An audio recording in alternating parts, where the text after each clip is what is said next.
Nggih, damel syarat. Jadi mungkin ada satu pertanyaan aja, satu saja. Bukan keluhan. Bukan keluhan. Ini mumpung Gus Bak pada Madhohirul Jamal. Iya, Madhohirul Jamal. Sebentar lagi sudah jalan. Sebentar lagi sudah Madhohirul Jalal. Jadi gak kena ditakoni. Monggo setunggal mawon. Ya, bagus. Ini gini, ambil. Nggih. Ampun dawa-dawa terus ya, Gus. Ya jagal-jagal. Assalamualaikum warahmatullahi wabarakatuh. Saya Fadil, alumni Unisma yang kuliahnya paling lama. Masih di jalanan. Gus, pertama saya muhibin jenengan ngikuti 3 tahun terakhir sepertinya ketika Mbah Hasyim Asy'ari hadir di tahun 1900-an sampai mendirikan itu kok suasananya sama seperti Gus Baha hadir di tengah-tengah situasi genting Indonesia ini. Saya kira yang memunculkan nama Gus Baha di banyak media online yang saya amati itu malah awalnya dari kelompok bukan kita gitu. Dan itu kami melihat bahwa apakah nanti 1926 dan 2026 satu abad NU, saya kok termasuk orang yang punya apa ya semacam harapan gitu Gus Baha bisa, ya mungkin kalau beliau Mbah Hasyim Rois Akbar, sekarang Rois Am, nanti ada istilah baru lah, tengah-tengah antara Rois Am dan Rois Akbar. Karena setiap satu abad harus ada mujadid dan kami berharap enggak, kamu aja tak angkat. Itu yang pertama, artinya mohon maaf Gus. Yang kedua soal saya termasuk orang yang cukup iskal dengan peristiwa Nabi, kalau banyak disebutkan itu kisah Nabi Khidir yang dari 3 cerita itu hanya satu cerita yang saya masih agak bingung soal di situ anak kecil itu pakai kalimat, kalau di Al-Qur'an itu pakai kotala, jadi pakai anak kecil itu dibunuh seperti itu.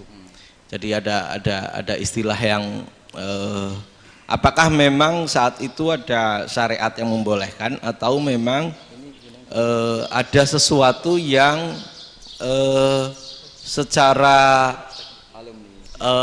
secara dari Allah Subhanahu wa taala memang itu dibolehkan untuk Nabi Khidir. Jadi di antara semua cerita itu saya yang agak iskal yang itu. Kalau yang kisah soal membocorkan itu mungkin masih bisa masuk ya, tetapi apakah sudah ada ilmu psikologi yang sangat tinggi sehingga kalau ada anak-anak yang idiot itu atau apapun istilahnya yang sekarang itu boleh dilakukan tindakan begitu gitu.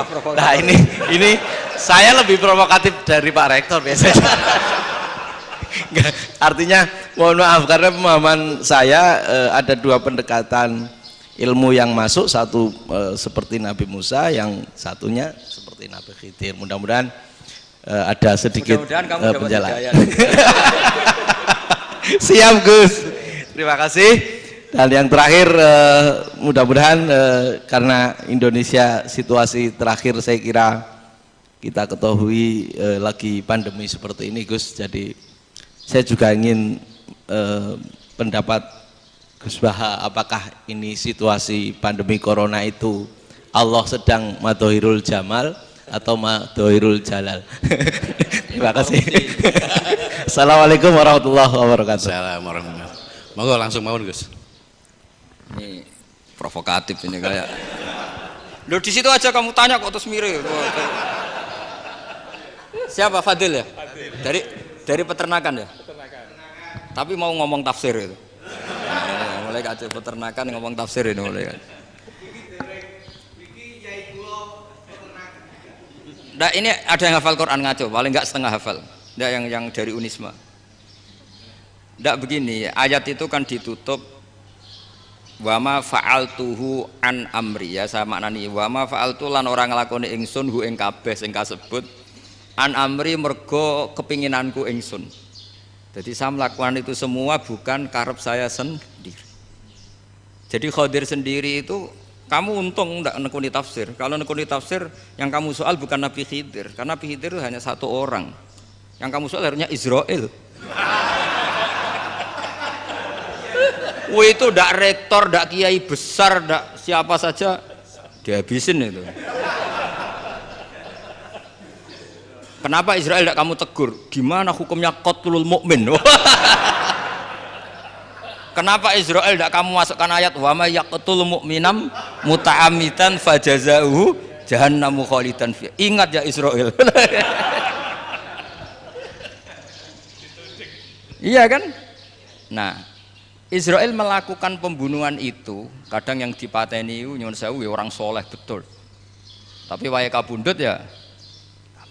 Itu Israel juga tidak atas pilihannya, tapi karena perintah. Nah, Khadir itu bukan nabi syariat, kira-kira mirip kayak Israel. Karena beliau bukan nabi syariat. Jadi ini agak aneh kan orang nekuni tafsir kayak saya sampai berjilid-jilid kitab. Saya kemarin mata saya agak sakit karena saya nangis itu sudah 2 hari. Bukan mikir sampean tapi mikir ilmu ini harus ada yang mempertahankan. Karena apa ya, nekuni ilmu itu kan ribet. Kalau yang nekuni ilmu terus dosen terus rektor itu ya agak ada fasilitasnya. Kalau nekuni ilmu kiai itu naruh keramat kan taqabbalallahu minna minkum taqabbal ya karim. Iya, tapi saya alhamdulillah keramat jadi ya tetap hidup itu. Saya ulang lagi ya. Harusnya Mas Fadil itu kalau nekuni itu yang disoal tuh Nabi Khidir. Nabi siapa? Apa malaikat siapa? Israel. Karena itu korbannya lebih banyak.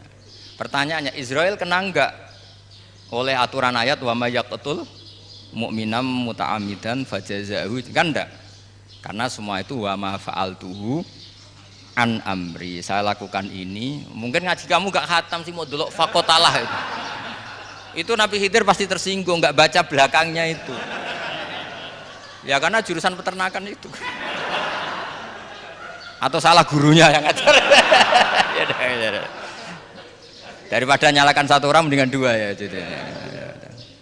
Jadi kalau ngaji itu khatam, sehingga ngerti ayat itu kan ditutup wa ma fa'altuhu an amri.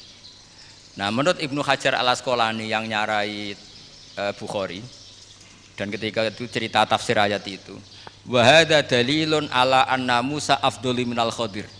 Justru ayat-ayat itu menunjukkan Musa itu lebih utama ketimbang Nabi Khidir. Karena Nabi Khidir monoton melakukan apa saja yang diperintahkan Allah, sementara Musa tetap dengan gugatan syariatnya. Beliau enggak terima ada orang main membunuh. Aqtal tanafsan zakiyatan bi ghairi nafs. Laqad ji'ta syai'an nukra. Sur'atu Musa ila nahyil mungkar itu menunjukkan beliau Nabi ulil azmi. Jadi Nabi Musa langsung sikap, wah ini tidak benar kamu. Padahal sudah ada perjanjian, kamu tidak boleh bantah. Tapi Nabi Musa lebih ngeboti syariat, lebih memihak syariat, nahi mungkar itu wajib. Justru itu menunjukkan derajatnya Nabi Musa fauqal Khadir. Makanya Nabi Musa tetap gugat, nggak bisa dong, ini nafsan zakiyatan kok kamu bunuh. Maka itu jadi ilmu. Nabi Khidir pada akhirnya nyuwun sewu ya tidak bisa jawab, makanya beliau menutup wa ma fa'altuhu an amri. Sebenarnya saya sendiri itu ya tidak punya alasan. Jadi kalau Israel kamu tanya ini gimana, ini wong melarat mulai cilik meh sugih mbok pateni, mbok yo baro ben sempat sugih itu. Ini kuliah paling lama urung sempat urip penak. Nah itu kan mbok yo mateni wong kira-kira lah nek wis sempat mapan sempat. Lu andai kan Israel pakai aturan syariat kan mateni orang kan jadi kira-kira lah. Jadi itu tidak ada hubungannya tadi dengan ilmu yang kamu katakan urusan psikologi, anak itu tetap semuanya haram dibunuh, nggak boleh. Ya jadi tetap, makanya ini pentingnya ngaji khatam itu tadi. Jadi pada akhirnya Nabi Khidir itu ada punya alasan, hanya ngendikan wa ma fa'altuhu an amri. Pada akhirnya yang paling pokok yaitu semua ini saya lakukan, saya sendiri itu tidak tahu karena perintah. Jadi untung kamu gak nyoal Nabi Israel. Kalau nyoal diincem ribet kan. Ini orang tadi pas seminar Gus Bak ngeritik saya. Wah. Jadi itu pinter kamu. Yang kamu soal Nabi Khidir. Jadi enggak itu. Ya, karonyo al-Isra resiko tinggi itu, resiko tinggi. Tapi yang jelas gitu ya, makanya tradisi pesantren seperti ini harus terus karena yang punya tradisi khatam. Saya tuh kalau ngaji kitab tidak khatam tuh tersiksa karena tadi kadang-kadang yang depan-depan tuh tidak jawabannya di belakang kan tadi wa ma fa'altuhu an'am. Dzalika ta'wilu ma lam tasti alaihi sabra. Jadi ya sudah kira-kira seperti itu. Wajar kamu tidak sabar, wajar kamu tidak itu memang saya sendiri sebenarnya enggak paham itu. Jadi cara basa Jawa niku wajar saya musakira paham. Jadi aku dhewe ku ya ora paham. Wong aku ya mau nglakoni gitu. Jadi sebetulnya sama-sama ada itu kan. Ini jenenge wa ma fa'altuhu an amri. Dah ya. Ya,